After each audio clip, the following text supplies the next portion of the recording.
الحمدللہ رب العالمین والصلاة والسلام علی خاتم النبیین وعلی آلہ واصحابہ اجمعین اما بعد۔ میرے محترم ناظرین، جیسا کہ آپ کے علم میں ہے کہ رافضیوں کی طرف سے شہریار رضا عابدی نامی ایک ان کا بہت بڑا علامہ کہلاتا ہے، وہ آ کر اہل سنت کے بارے میں بہت زہر اگلتا ہے، بہت بکواس کرتا ہے اور بہت جھوٹ بولتا ہے اور ان کی کتابوں میں خیانتیں کرتا ہے۔ تو انشاءاللہ ہم اس کے پیچھے پڑے تو ہیں، انشاءاللہ اس کو ہم گھر پہنچا کر دم لیں گے، اس کا ایسا پیچھا کریں گے کہ وہ یاد رکھے گا۔ بہرحال شہریار رضا عابدی اور دوسرے جو ان کے بڑے گھومتے رہتے ہیں آج کل اور ویڈیو پہ آتے رہتے ہیں اور تقریریں کرتے رہتے ہیں، ان کا یہ زبان پر بات ہوتی ہے کہ یہ تکفیری ہیں، یہ ہمیں کافر کہتے ہیں، یہ تکفیری ہیں، یہ اکثر ان کی زبان پر بات ہوتی ہے۔ تو آج میں ثابت کروں گا کہ تکفیری کون ہے اور کن کی کتابوں میں کفر کے فتوے بھرے پڑے ہیں، وہ انشاءاللہ میں آج آپ کے سامنے بیان کرنے جا رہا ہوں۔ سب سے پہلی بات تو یہ ہے کہ ہم ان کو کافر کیوں کہتے ہیں؟ ہم ان کو کافر اس لیے کہتے ہیں کہ یہ صحابہ کرام پر بکواس کرتے ہیں، ان پر لعنتیں کرتے ہیں، ان پر تبرہ کرتے ہیں اور یہ اپنے ائمہ کو انبیاء سے افضل مانتے ہیں، ان میں انبیاء والی صفات مانتے ہیں، اس لیے یہ ختم نبوت کے منکر اور کافر ہیں، اور یہ موجودہ قرآن کو اصلی قرآن نہیں مانتے، بلکہ یہ کہتے ہیں کہ اصلی قرآن امام مہدی کے پاس ہے۔ یہ جو قرآن موجود ہے یہ منافقین کا جمع کیا ہے، یہ کفار کا جمع کیا ہے، نعوذ باللہ دشمنان اہل بیت کا جمع کیا ہوا ہے، اس لیے اس قرآن کو نہیں مانتے، صرف بظاہر دعویٰ کرتے ہیں اس قرآن کے ماننے کا۔ انشاءاللہ اس پر میں الگ سے کلپ بناؤں گا اور اس کے ان کی جو ہے وہ کفر واضح کروں گا تحریف قرآن کے مسئلے پر۔ آج میں یہ بتا رہا ہوں کہ ہمیں جو ہے وہ کافر کہنے، ہمیں تکفیری کہنے والے، ان کی اپنی اوقات کیا ہے۔ ہم جو کافر کہتے ہیں اس کی وجہ بتا دی میں نے، اور ہم نے کافر ان کو بنایا نہیں ہے، ہم نے کافر بتایا ہے کہ تم لوگ کافر ہو۔ کفر انہوں نے خود اختیار کیا ہے، خود انہوں نے تحریف قرآن، موجودہ قرآن پر ایمان کا انکار کیا ہے، اس کو جو ہے وہ تحریف شدہ کہا ہے۔ خود تم نے اپنی ائمہ میں وہ صفات بھر دی ہیں جو انبیاء علیہ السلام کی صفات ہیں اور ختم نبوت کے منکر بن گئے ہو۔ خود تم صحابہ کرام پر تبرہ کر کے، لعنتیں کر کے جہنم کے ٹکٹ کماتے ہو اور لعنتی بنتے ہو، اس لیے تم کافر ہو۔ اب آتے ہیں کہ یہ ہمیں تکفیری کہتے ہیں، ذرا ان کی اوقات دیکھیے، ان کی کتب میں کیا لکھا ہوا ہے۔ سب سے پہلا حوالہ میں پڑھنے جا رہا ہوں، ان کی کتاب ہے حق الیقین، ان کے مجتہد ملا باقر مجلسی اور ان کے محدث بھی ہیں یہ۔ اس کی جلد نمبر 2، اس کا مترجم ترجمہ، اس میں آپ کھل کے دیکھیں، پیج نمبر 215 واضح لکھا ہوا ہے، اردو بات پڑھ سکتے ہیں آپ۔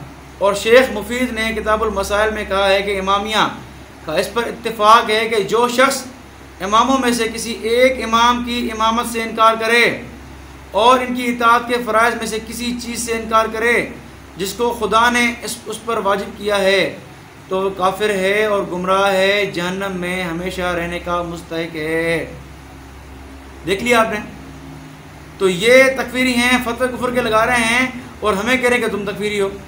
تم ذرا اپنے کتاب کھول کے دیکھیں تمہاری کتابوں میں کیا فتوے لگے ہوئے ہیں، اور ذرا آگے دیکھو، اور انہوں نے جو ظلم کیا ہے نا وہ ذرا آپ دیکھیں۔ یہ میں نے سامنے کتاب ہے روضہ کافی، کتاب الروضہ، ان کی جامع الکافی کی آخری جلد ہے، اس کے آپ پیج نمبر 159 پہ کھول کے دیکھیں آپ، اس میں واضح لکھا ہوا ہے، نبی جعفر علیہ السلام، امام جعفر سے روایت کرتے ہیں، قال سمعت یقول، راوی کہتا ہے کہ میں نے ان سے سنا امام جعفر کیا فرما رہے تھے، الناس صاروا بعد رسول اللہ صلی اللہ علیہ وسلم بمنزلۃ من اتبع ہارون ومن اتبع العجل، کہ رسول اللہ صلی اللہ علیہ وسلم کے بعد لوگ دو گروہ میں ہو گئے، ایک وہ جنہوں نے ہارون علیہ السلام کی بات مان کر مومن ہوئے تھے اور جنہوں نے بچڑے کی پوجا کر کے الگ ہوئے تھے۔ یعنی یہ مثال دے رہا ہے کہ نبی پاک صلی اللہ علیہ وسلم کے بعد کچھ لوگ کافر بن گئے تھے اور کچھ لوگ مومن تھے، ٹھیک ہے۔ اب بچڑے کی پوجا کرنے والے کون تھے؟ آپ ذرا شیعوں سے پوچھیں، یہ آپ خود میں سمجھدار ہیں ماشاءاللہ ناظرین، ظاہری بات ہے بچڑے کی پوجا کرنے والے مشرکین تھے جنہوں نے بچڑے کی پوجا کی جب موسیٰ علیہ السلام کو طور پر گئے تھے اور ہارون علیہ السلام نے ان کو منع کیا، لیکن انہوں نے پھر بھی منع والی بات نہ مانی اور اپنے کفر پر اڑے رہے اور کیا کیا؟ بچڑے کی پوجا کی۔ تو ہم یہ کہتے ہیں کہ یہ تکفیری، اصل تکفیری یہ ہیں، انہوں نے صحابہ کرام کے بارے میں یہ بکواسات کی ہیں، اسی لیے فتویٰ کفر لگا ان کے اوپر۔ اب یہ روتے پھرتے ہیں کہ تکفیری تکفیری تکفیری، برداشت کرو بچو۔ اب تمہارے کفریات کی وجہ سے، جو بکواسات تم نے کی ہیں اس کی وجہ سے ہم نے تمہیں فتویٰ کفر لگایا تو روتے پھرتے ہو بھی، تکفیری۔ تم اپنی اوقات میں رہو، تم مسلمان بنو، ہم تم مسلمان کہیں گے، تم بھونکو گے صحابہ کرام پر، ہم تمہیں کافر کہیں گے، کھل عام کہیں گے، بھلے تم روتے رہو. ٹھیک ہے. تو یہ آپ نے کتاب دیکھی، انہوں نے کس طرح لکھا ہے کہ نبی پاک صلی اللہ علیہ وسلم کے بعد لوگ جو ہے وہ کچھ ایسے بن گئے تھے جو کافر تھے، اور کچھ ایسے بن گئے تھے جو مسلمان تھے. ٹھیک ہے. تو واضح بات انہوں نے لکھی ہے. اور اسی جو ہے وہ روزہ کافی میں لکھا ہوا ہے کہ نبی پاک صلی اللہ علیہ وسلم کے بعد سوائے 3 کے سارے کافر ہو گئے تھے، سارے کے سارے کافر ہو گئے تھے سوائے 3 کے. تو یہ جو ان کا حال ہے کہ سوائے 3 کے سب کو کافر کہہ رہے ہیں، اور ہمیں کہہ رہے ہیں کہ تم تکفیری ہو. ایسی باتیں کرو گے پھر تم کافر کہیں گے نا، کیونکہ آسمان سے تم چھوڑیں گے ہم. اچھا، یہ 2 والے. تیسرا والا دیکھیں ذرا آپ، سیدنا عمر بڑے کتنے بکواس کی انہوں نے. ان کی کتاب ہے حیات القلوب، جو ان کے مجلسی کی لکھی ہوئی ہے، فارسی جلد نمبر 2 میں واضح لکھا ہوا ہے سیدنا عمر رضی اللہ عنہ کے بارے میں کہ جو بھی حضرت عمر کے کفر میں شک کرے وہ بھی کافر ہے، نعوذ باللہ. جو سیدنا عمر کے کفر میں شک کرے وہ بھی کافر ہے. تو ان مردودوں کو آپ دیکھیں کہ یہ فتوے لگاتے ہیں کفر کے، اور ہم ان بکواسات کی وجہ سے کافر کہتے ہیں. ان کو تو روتے پھرتے ہیں کہ تکفیری تکفیری. تم بن جاؤ مسلمان کے بچے تو ہم تمہیں کیوں کافر کہیں گے؟ شہریار اور دوسرے شیعہ میری بات سن رہے ہیں. تم مسلمان کے بچے بن جاؤ، تم صحابہ پر بھونکنا چھوڑ دو، ہم تمہیں کوئی کافر نہیں کہیں گے. ٹھیک ہے. تم کلمہ پڑھ کے مسلمان بن جاؤ، تمہارے مسلمان بھائی ہو، اور یہ کفریات چھوڑ دو اپنی. ٹھیک ہے.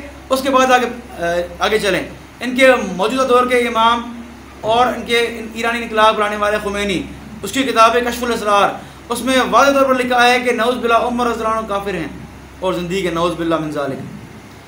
تم فتوے کفر کے لگاؤ، ہم تمہاری ان بکواسات کی وجہ سے تمہیں کافر کہیں، تم روتے ہوئے پھرتے ہو. تمہیں رونا پڑے گا، تم قیامت تک رو گے انشاءاللہ. جب تک تم یہ کفریات بکو گے ہم تمہیں کافر کہیں گے، تم کافر ہو کافر ہو کافر ہو، تمہیں نہیں چھوڑیں گے ہم. یہ تم تکفیری ہو، تم تکفیری ہو، تم تکفیری ہو.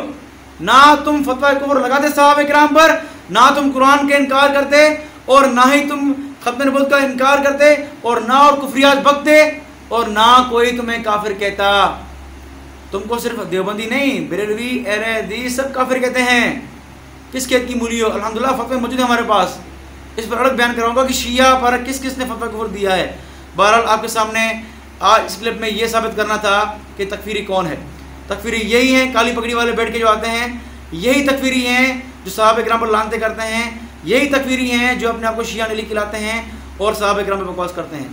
آج آپ کے سامنے میں نے کھل کی وضاحت کر دی، صرف یہ چند حوالے میں نے دیے ہیں، ورنہ ان کی کتابوں میں کفریات بھری پڑی ہیں، فتوے کفر بھرے پڑے ہیں، لعنتیں بھری پڑی ہیں، جو میں پیش فی الحال وقت نہیں ہے. بہرحال اللہ سے دعا ہے اللہ جو ہے وہ ان کو ہدایت دے، ورنہ اللہ تعالیٰ ان کا وہ حال کرے جو انہوں نے فرعون اور حامان کا حال کیا تھا اللہ تعالیٰ نے.